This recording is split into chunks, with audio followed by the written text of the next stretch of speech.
Era una de mis alternativas profesionales, era la medicina, entre otras. Yo me había planteado me había planteado las cosas que no me gustaban, como pasa a menudo, ¿no? A veces uno no elige lo que le gusta, sino descarta lo que le disgusta, ¿no? Entonces yo sabía lo que no quería y al final, pues, cuando estaba estudiando, pues me quedé con tres opciones. Yo no sabía si estudiar medicina, estudiar arquitectura o ciencias exactas, matemáticas.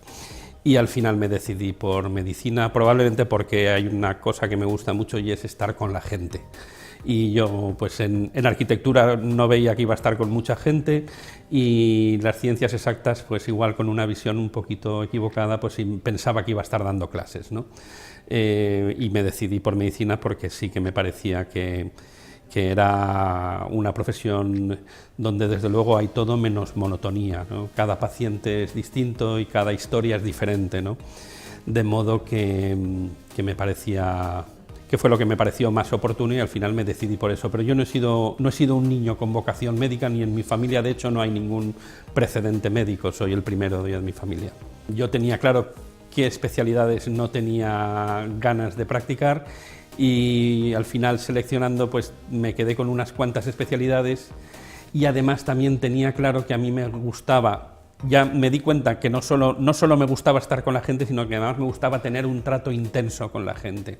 De modo que me quedé con 3 o 4 especialidades que me parecían interesantes en ese sentido, además de abarcar prácticamente casi todas las patologías. A mí no me hacía ilusión focalizarme en una cosa muy concreta, focalizarme en el ojo, focalizarme en los ovarios.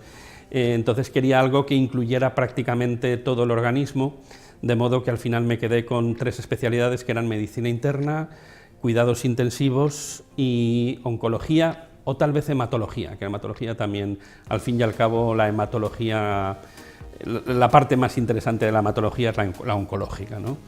Y por ese es el motivo, porque al final pero esta vez sí que tenía más claro que quería oncología, sí podía, y de hecho pude, y pude elegir una buena plaza y una buena formación. Tengo muy claro que tengo el mejor trabajo del mundo. Tengo la inmensa suerte de trabajar en lo más bonito del mundo, y esto he tenido ocasión recientemente de contárselo a mi hija, que ha decidido estudiar medicina también, y explicarle que tenemos el trabajo más bonito porque ayudamos a la gente en lo que más le interesa, que es la salud. Yo creo que en general todos los médicos tenemos esa inmensa suerte, y dentro de la medicina, pues bueno, la oncología siempre se ha visto con una percepción, ¿cómo lo diríamos? Con una percepción muy sombría, o muy negativa, o muy agorera, cuando realmente, gracias a Dios, la oncología consigue resultados espectaculares, y en los últimos años estos resultados han ido mejorando de una forma fantástica. Hemos avanzado más en los últimos 10 años que en toda la historia de la humanidad en medicina y en cáncer en particular, ¿no? Entonces, realmente tenemos alternativas que son fabulosas y que nos permiten ayudar muchísimo a la gente. Tenemos un hándicap importante, y es que en la carrera de medicina no nos explicaban cómo empatizar con los enfermos, no nos explicaban cómo relacionarnos con enfermos, no nos explicaban cómo dar malas noticias, no nos explicaban cómo manejar la paliación de los enfermos oncológicos, de modo que prácticamente todas estas cosas hay que aprenderlas con el trato y con el manejo de los pacientes. El marido de una paciente que tuvimos hace muchos años con un cáncer de páncreas avanzado, que había ingresado para un tratamiento de soporte, y un día estaba yo de guardia, y yo durante las guardias pues aprovecho a veces las tardes o las noches, en los momentos que están más tranquilos, para conversar o para pasear con alguno de los pacientes o con algún familiar de los pacientes que conozco. Y esa noche pues estaba yo de guardia y esta chica estaba ingresada, y el marido, que era una persona con una cabeza muy bien formada y muy bien dotada.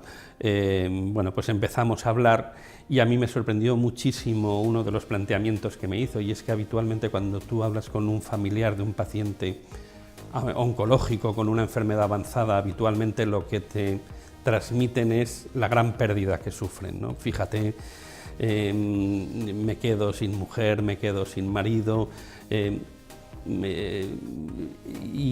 habitualmente te lo plantean así, y de pronto este hombre empezó a abrirme un planteamiento distinto y empezó a comentarme que realmente había tenido una suerte inmensa de haber conocido a una mujer excelente, con unas cualidades fabulosas, que además había tenido el honor de que esa mujer se fijara en él, incluso que se enamorara de él, y que había disfrutado como 15 años o 20 años de su amistad y de su compañía, y que eso le hacía inmensamente feliz.